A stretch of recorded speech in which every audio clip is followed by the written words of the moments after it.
CG should be more like hippos. Did you know that hippos kill 3,000 people per year? How many bugs do you think CG has killed this year?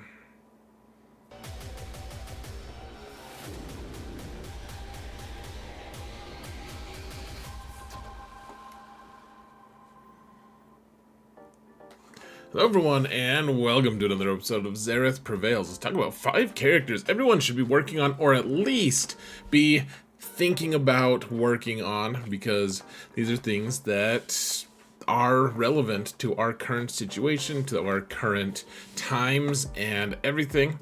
And we should be paying attention, folks. We should also be paying attention to how awesome my patrons are. You guys are amazing. Thank you guys so much for your support. I really appreciate every single one of you. And if you want to support the channel for free, folks, all you gotta do is hit that thumbs up button, like, subscribe, comment. Let's mount that algorithm, shall we, folks? Probably easier than a hippo. I'm just saying. Let's get to it, folks. Let's talk about Guerrera is the number one. You guys saw on the thumbnail, Saw is on here, and I know some people think he sucks, some people think he's great, some people think he's a bad villain, sometimes some people don't think he's a villain. I don't have the answers for you guys. All I know is that in Galaxy of Heroes, he is not only doing pretty well for most Datacron sets, which is kind of a mark of how good a character is. Like, if they respond well to Datacrons, these days, I realize that a kit is important, the mechanics are important, but if a character has a kit that lends itself well to doing well with Datacrons, I feel like that's the mark of a character that you kind of want to work on, that's gonna have a good future. So he's a rebel and a rebel fighter. He's a support, I guess, but he does some interesting stuff, and his mechanics really do go well with a lot of different Datacron sets. The big thing here, folks, is he's getting reinforcements pretty soon. Now, are we sure that Lotion, or whatever his name is going to go with Guerrera? Who knows? Maybe he'll go with Mothma. We'll have to find out. I think he's going to end up being a little bit better than people think. Hopefully not too much better, but I do think Guerrera currently, I know that normally we don't want to plan around Datacrons, right? Other than a character being generally good with them. He's got a really strong Datacron set right now, guys, and in 5s, he's going to be an absolute monster. Beyond that, though, he's going to have Lotion and maybe Lotion's ship. I'm sorry, you guys.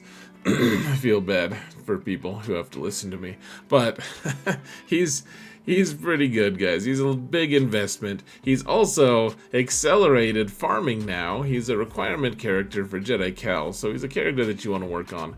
And I do think he is an up-and-coming character. He's already been pretty good. I think that the new character that we're going to get to go with him is going to make him even better. He's a character that I think you should be working on right now. Dark Trooper Moth Gideon. I know, he's like all impressed with himself, and he kind of should be. He kind of should be, folks. He's one of those characters that came out, and a lot of people were like, you know what? I didn't like his character in the movie or the show. I didn't care about. I don't care about a Dark Trooper version of him, where like using a magno staff or whatever they're called, electro staff.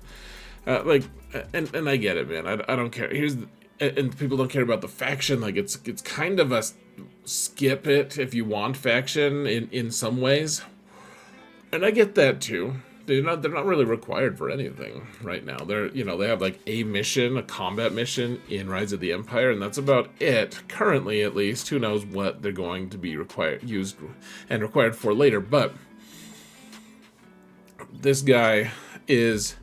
I don't know, like, so they're releasing new Imperial remnants, right? And we don't know where this guy's gonna go. He has synergies with Mandalorians, he has synergies with Empire, and of course Imperial Remnant.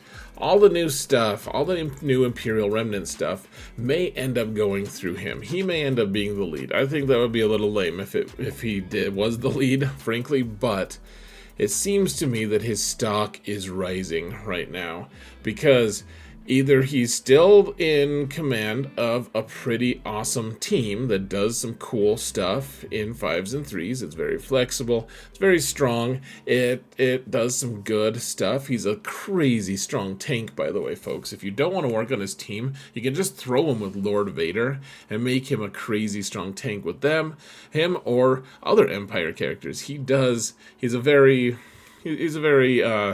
flexible fellow. He's also really good in the territory wars and all of that stuff. So, yeah, he does good stuff. He was on my list of Relic 9s that I think are legitimately strong because he's a tank, and he gets that. Because more and more we're getting locked taunt for tanks. That's like the new thing. That they keep doing that. We have Queen Amidala's body double, or whatever her name is. And that now we also have Moth Gideon, who gives himself a locked tank buff. It's nice. It's really cool. So definitely worth investing in. And maybe he doesn't end up leading the new Imperial Remnants, but I'm not convinced that he is totally irrelevant for that. Even if he is, short term he'll be good with them until they get a leader, and long term he's part of a faction that is up and coming, which is never a bad thing. Alright guys, we've talked about how did Baze wind up on this list again. Guys, he just keeps being amazing. So, I mean, part of the reason why we want to have this list is to have consistency as well, of like, well, look, you should be working on new stuff, but also, if you haven't worked on Baze, why haven't you, guys? His win percentage rate, or the teams that he's on, their win percentage goes higher and higher and higher. And here, so Baze actually goes hand in hand with Saw, because when Saw has Baze on his team, his hold rates go way higher. His I don't know how his offensive rating goes, but Baze, like with Adrad, the win rates go higher. Leia, for the most part, hit the comps with Baze are it's so dumb. Like, instead of Old Ben or whatever his name is, Kanan Katarn, I'm sure that's his name, but instead of both of those, like the Jedi Rebel guys that her kit makes a big deal of, like, neither of them pre-taunt, and Baze is like, dude, just put me in, coach, and she does, and he does better than either of them for the most part, depending on what comp it is, depending on what you're doing. But dude, he wants to be on so many teams. Like, he's just so in demand right now, and he's just got such a simple kit. It's very challenging. Like, a lot of the new kits, you have to read for an hour, right? You have to read for more than an hour. It's madness. It's homework. With Baze, it's just like, hey, do you want to dispel all the things? Do this one. Hey, do you want to just dispel one thing? Just do that one. Do you want to do a basic that does some random stuff? Like, there you go. Like, his stuff is just so basic and easy. It's basic, it really. And yeah, he just, I have him at Relic 8. People are surprised my smaller account. He's at 8.5 now, but even when I was at like 7 million, I had him at Relic 3.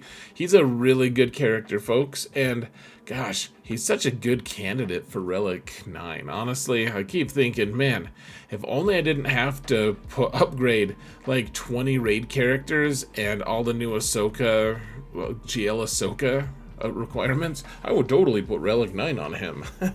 Which means it just won't ever happen. But yeah, Baze looking good still, man. He wants to go on so many different relevant teams, and you have to wonder, how is he gonna do with Saw plus Luthen? Oh, I forgot. I remember his name, guys. Look at me. It's no longer Lotion. Marin is another one who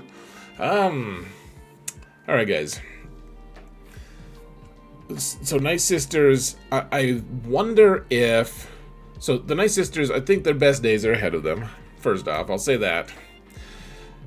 However, that may not be the Marin squad. I love the Marin squad a whole lot. And I know that I'm saying you should work on her. This is so important. And I think it is important. I think this is a really good squad. You can see I modded her to be able to kill Jabba, which is a non-inconsequential team. Like, she's able to do some really cool stuff. Kill Galactic Legends. Kill other things that aren't Galactic Legends. She does some cool stuff. Her Omicron is good. It's a really good starting squad, especially she's one of the best starting characters out there, folks. If I was to start a new account right now, Nice Sisters would be one of the very first squads I'd work on, and Marin would be maybe the first Omicron that I would apply, because this team kills it in every single game mode. They do so many crazy things. GAC, they do some cool stuff. I'm curious to see, just like how Dark Trooper Moth Gideon, his stock is up, because they're releasing new characters for his limited number, like limited faction, right? They're releasing new stuff for them. So his stock is up just by association. Marin is similar in a lot of ways, because I mean, Nice Sisters are getting love, and inevitably there's going to be some kind of combination that makes them good. I'm curious to see, guys, what are they gonna have a rule for the three mothers or whatever they're called? Are they gonna have a special rule so that Marin, so that they can't revive as well? I'm just curious if Marin and company kind of just usurp. They're just like, you know what? We don't need Zombie, or we don't need Asajj or whoever, and like let's just throw the three mothers or whatever they're called with them. I don't know. It's all speculation. However, all I have to say is there's not many squads and characters that single-handedly facilitate the destruction of another Galactic Legend. And Marin does that. She also just, early game, mid game, is a complete terror in all the different game modes. Really good character. And I think you should work on her. Alright, so here's one new character. Brand spankin' new. I don't know about Spankin, but I do know that he's a character that you're going to want to get to a decent relic level somewhat early on, folks. He does some cool stuff. He doesn't need an Omicron, and his Galactic Republic, like the two most in demand, I think, at least it seems like to me, we'll just say two of the most in demand factions in the game are Galactic Republic and Jedi.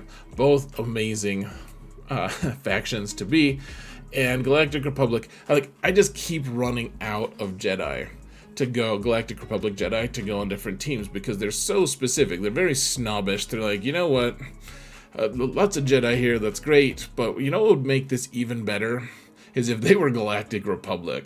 And they gotta like turn their nose up at them, like, they're very snobby. That's just the way it is, man. That the Galactic Republic Jedi are snobby. They don't want other Jedi that aren't like them, but he's like them apparently. He's a Padawan. He's got a long braid for some reason, and he's a good character. You need him for the assault battle.